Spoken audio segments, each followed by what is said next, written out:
অভিষেক বন্দ্যোপাধ্যায়কে ফের শুনানি শুরু সুপ্রিম কোর্টে। অভিষেক বন্দ্যোপাধ্যায়কে কলকাতায় জিজ্ঞাসাবাদ করার সিদ্ধান্ত বলবৎ থাকবে কিনা তা নিয়ে ফের শুনানি শুরু সুপ্রিম কোর্টে। আজ বুধবার এক প্রস্থ শুনানির পর আবার শুনানি হবে বৃহস্পতিবার। কয়লা পাচার কাণ্ডের তদন্তে একাধিকবার অভিষেককে দিল্লিতে ইডির সদর দপ্তরে তলব করা হয়েছিল, তা নিয়েই প্রশ্ন ওঠে।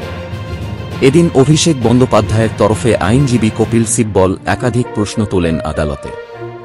যে পদ্ধতিতে অভিষেককে তলব করা হচ্ছে এবং জিজ্ঞাসাবাদ করা হচ্ছে তা নিয়ে প্রশ্ন তোলা হয়েছে। কলকাতায় ইডির পূর্বাঞ্চলীয় অফিস থাকা সত্ত্বেও কেন তাঁকে দিল্লিতে তলব করা হচ্ছে তা জানতে চান আইনজীবী।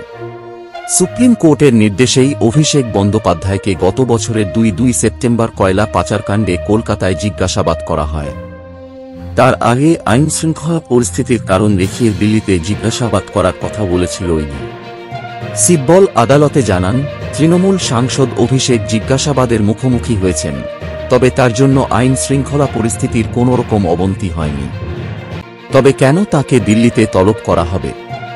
প্রশ্ন আইনজীবীর। বিচারপতি বেলা এম ত্রিবেদীর বেঞ্চে বৃহস্পতিবারও ফের হবে শুনানি। এর আগে 2022 সালে এই মামলা হয়। সুপ্রিম কোর্টের নির্দেশে কলকাতায় জিজ্ঞাসাবাদ করা শুরু হয় অভিষেককে।